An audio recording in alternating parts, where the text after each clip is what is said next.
Hello and welcome to another video. Today we are reviewing the LG G5. Now I've done a kind of review on this, but I wanted to get down and tell you guys what I really think about this phone. So I've had this phone since April when it was first launched, and I've been really pleased with it so far. It has performed well and provided all the features I wanted it to provide. So let's get straight into the review. First, let's take a look at the exterior of the device. Now, something like an iPhone has always thrived on being a good-looking, stylish kind of phone for people who value style, but the G5 has a metallic black material which feels smooth in the hand, and it has a shiny metal rim which makes the G5 at least equal to the iPhone in terms of a good design, although it doesn't feel as solid as possibly an iPhone would be. The front side has a curved top to add a memorable design that adds to the stylish kind of feel. However, screen protectors can easily be noticed because they peel off from the speaker and proximity sensor, but that's one of the drawbacks of this design. The camera and the fingerprint sensor stick out a nice amount to add depth without making it too noticeable. It is quite noticeable, but the sensor is very responsive for my finger and is pretty easy to set up. In terms of placement of the fingerprint sensor, I was surprised because I thought it would be fairly hard to reach, but it definitely feels quite natural, and once you learn how to do it, it gets pretty easy. The only problem I have is if the phone's flat on a table, it's quite hard to do it unless you have to pick up the phone and scan your thumb that way, which gets frustrating. But to get around this, the LG have just been able to wake up the phone by double tapping on the screen.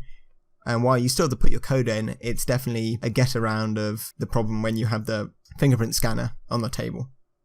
So in terms of specifications, this has the standard Android phone specifications of when it came out, which is the Snapdragon 820 with 4GB of RAM and a 2800 mAh battery, which enables you to get a fair amount of intensive use.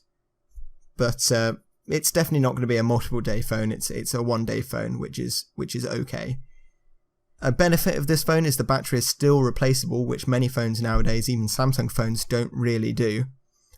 And it has a 5.3-inch display with a 1440 by 2560p resolution that looks pretty crisp and vibrant.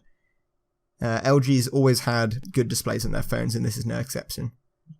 There's a micro USB slot for a nano SIM card and expandable storage up to 256GB, which many competing phones don't have, and the Samsung series only recently reintroduced that after getting rid of it on the S6, so good benefit there.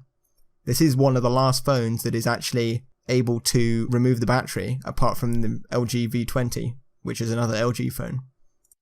So now onto the camera.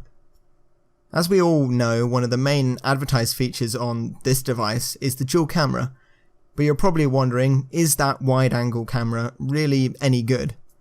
Now, if you've been watching the news, the iPhone 7 Plus has a dual camera thing, so LG was maybe ahead of the game on this, so let's see how they've updated it since then.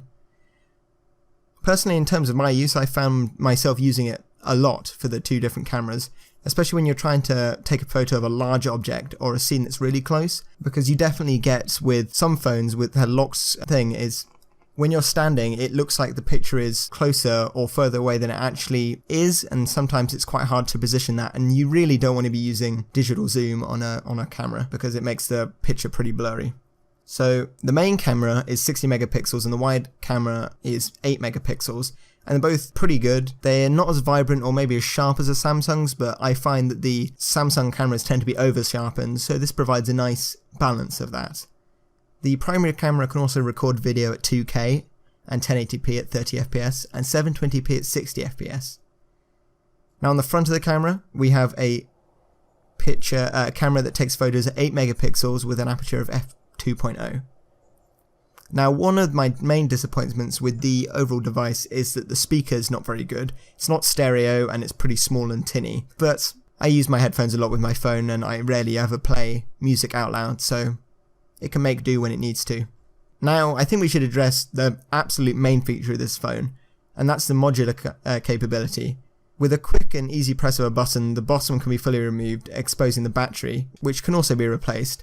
And there's also LG Friends, which you can add on to the phone, which can increase the battery life, make photography easier with a shutter button, and there's also an improved speaker and DAC kind of thing to plug on.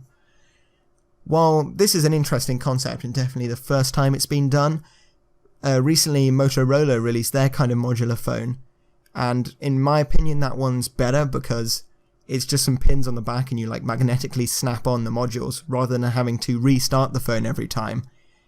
And while it's an interesting concept, it would still have quite a way to go, so this is definitely an early adopter feature in this effect. So in conclusion, this is a fantastic phone and is possibly one of the most innovative flagships on the market. It still has expandable storage, it's still got a removable battery, great display, good build quality, fingerprint sensor, everything you really want in a phone, and it tries to be a bit different, which is better than a lot of phones these days where they've kind of got a bit boring. The modules, while not the best done, are definitely interesting to maybe have and to have a go with, and overall the phone is pretty pleasing and I would recommend it to anyone searching for a new device.